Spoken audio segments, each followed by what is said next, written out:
And let's talk to Ben Jacobs, who is what is your official title? Transfer expert, Ben? Yes, What's your official title? You've just been it's been thrown at you, this title, Ben. I've got Transfer Club World Cup, Saudi and Premier League commentator expert, yes. with the expert very dubiously put in inverted commas. So merge them all together and use what you want. Okay, sounds like you could just go with. He knows everything, expert. Max. He knows everything. This is great. Why close the window for a day and then open it again?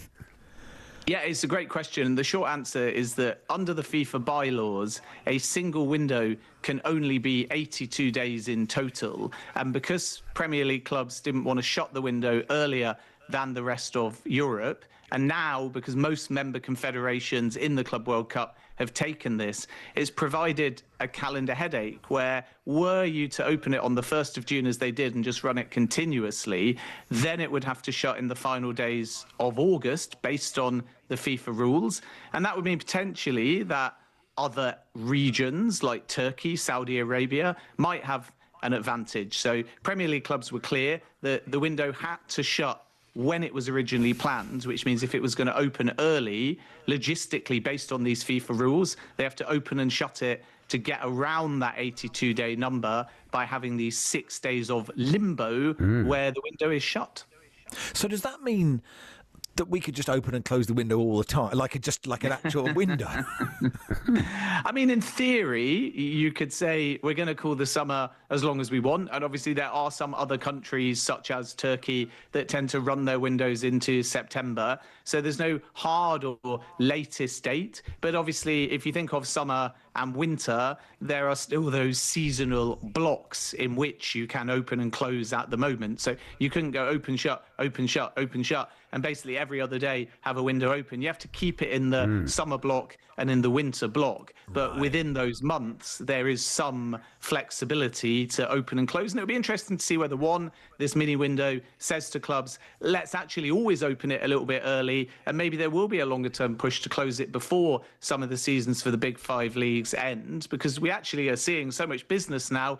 Many clubs are quite happy with the fact that they're forced to engage earlier and get their business done quickly. So that's one possibility, an earlier opening, a continuous window outside of the Club World Cup, and then a shut before the football season ends. But there's a debate because some clubs say we want to keep it later shut, because what happens if the season begins and we suddenly realise we started badly or we've picked up an injury? So I think the long and short of it is this will give us a new angle of when a good time is to start a window. But I still expect most Premier League clubs to prefer that later closing date, just in case once the season begins there are any surprises. It does feel like quite a transitional transfer window to me for clubs. Like a lot of clubs have come out and saying we all want a striker. They all need this striker, this golden striker that is going to change their lives. Arsenal, I'm thinking particularly, but there's probably 5 other clubs who are after the same player.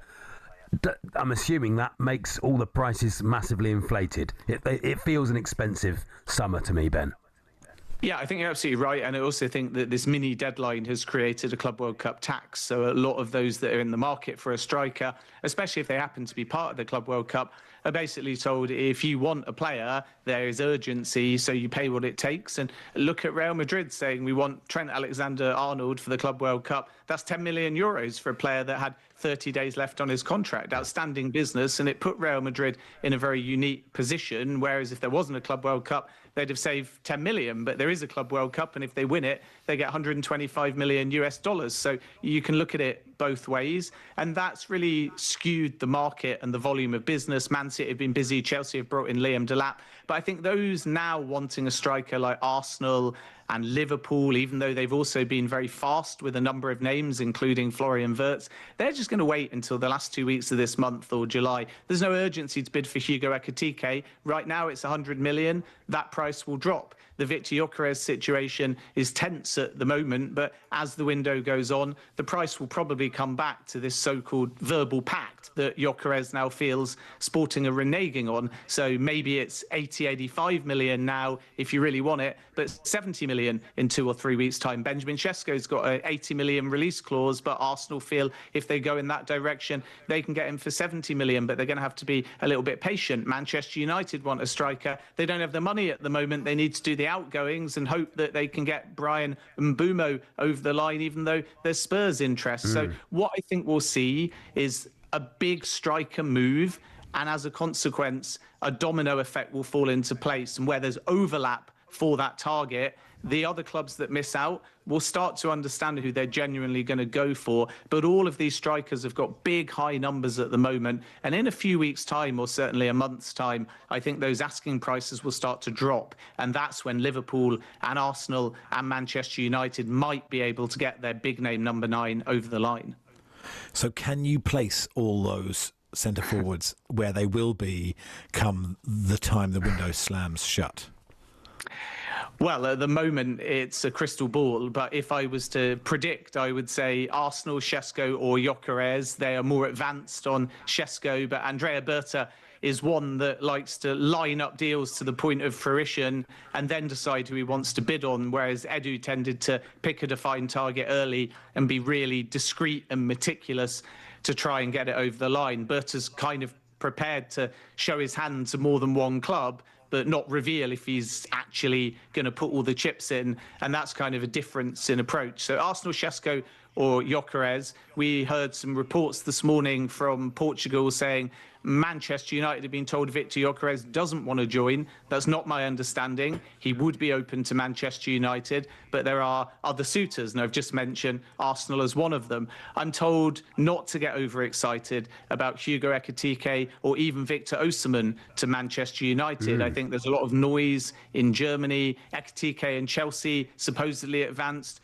Not my understanding. Then Manchester United make an approach. Not my understanding. Now it's being snuck in. Oh, Liverpool might be there. And I feel like Frankfurt are using all of the English interest, which is in part genuine but not advanced, to fuel a bidding war to get this 100 million. And at the end of it, it wouldn't surprise me if Liverpool go for Hugo Ekitike and he ends up being a very serious candidate for their number 9. João Pedro is another one to watch for Liverpool and several other clubs as well. So really difficult to predict, but